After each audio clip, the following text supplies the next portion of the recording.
सबैभन्दा पहिले त सबैजनाले यहाँ उपस्थित हुनुभएका सम्पूर्ण साथीभाइहरू त्यसै गरी हाम्रा अतिथिज्यूहरू सबैजनालाई मेरो नमस्कार छ। आज म यहाँनिर यसरी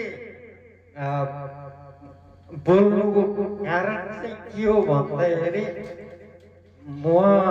मैले समाजको लागि सामाजिक कामहरू थुप्रो गरे। त्यसै अब सामाजिक कार्यमा मेरो ठुलो हात रह्यो। अनि सामाजिक कार्यहरू के गर्यो भन्दाखेरि मैले मेरो शीर्ष नम्बर 1 मा मेरो सिँचाइमा मेरो ठुलो हात रह्यो। सिँचाइमा कसरी ठुलो हात रह्यो भन्नुहुन्छ भन्दाखेरि हामी सानो खोलामा माछा मार्न गयौँ। त्यो माछा मार्ने क्रममा हामीले खोला सिधै थुनेर कुलोतिर हालिदिन्थ्यौँ। कुलोतिर पानी गरी लाएर खोलो सुकाएर हामीले माछा मारिन्थ्यौँ। अब त्यति बेला के भयो भन्दाखेरि खोला भरि सुनेर हामीले कुलोमा पानी हाल्दैन। सपोज मानिलिनुहोस् त्यो दिन त्यो खेतको साउ पानी ल्याउन जान नभ्याएको पनि हुन सक्छ, फुर्सद नभएर। त्यही भएर त्यो पनि एउटा सामाजिक कार्य भयो, होइन भन्नुहोस् त। अनि त्यसै गरी शिक्षामा मेरो कसरी योगदान रह्यो त भन्नुहुन्छ भन्दाखेरि मैले स्कुलका भित्ताभरि नाना थरी लेखेर राखिदिन्थेँ।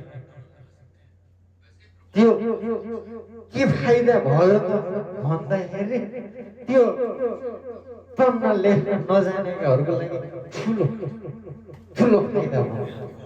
यसरी पो लेख्ने रहेछ, यसरी पढ्ने रहेछ भनेर त धेरैजनाले सिके, धेरैजनाले जाने लेख्न।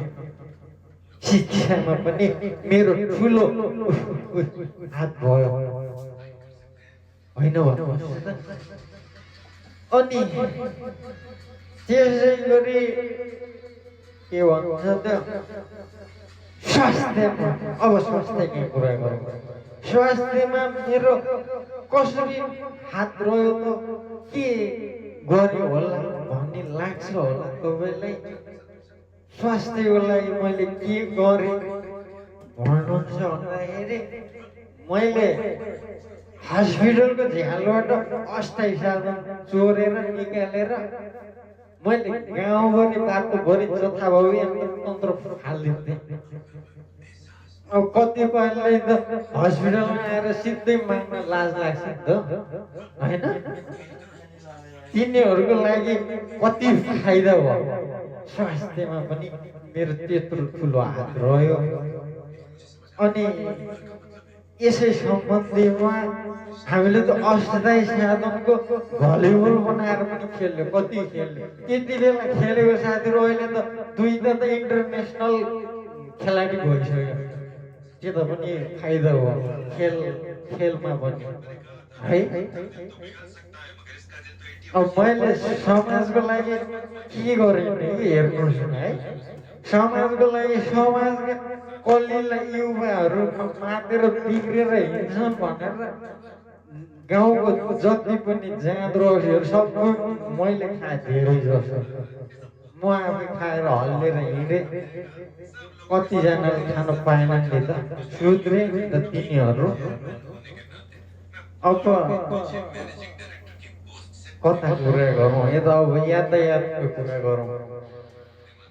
यातायातकोमा मैले कसरी काम गरेँ भन्नुहुन्छ भन्दाखेरि बर्खामा झ्याम्की झ्याम्प बर्खे पानी पर्दैन मान्छेले त्यो पानी उँधो लगाइदिन्थ्यो कि कुलोतिर मैले त्यो पानी बाटै बाटो लगाइदिन्थेँ बाटै बाटो लगाइदियो भने त बर्खाको त बाटोको हिलोभरि बगाएर लाँदैन कत्रो फाइदा हो गाडी चिप्लिन्न त्यहाँ त्यो यातायात पनि ठुलो हात भयो मेरो मैले यत्रो समाजको काम गर्ने समाजलाई फाइदा हुने कामहरू गर्ने तर पनि समाजले मलाई आज यो समाजका मान्छेहरूले मलाई एक बोतल रक्सी पनि उधारो दिएन त्यसैमा मेरो ठुलो चित्त दुखाइथ्यो म यहाँ आएर भने धन्यवाद बोल्न दिनुभयो सबैजनालाई धन्यवाद नमस्ते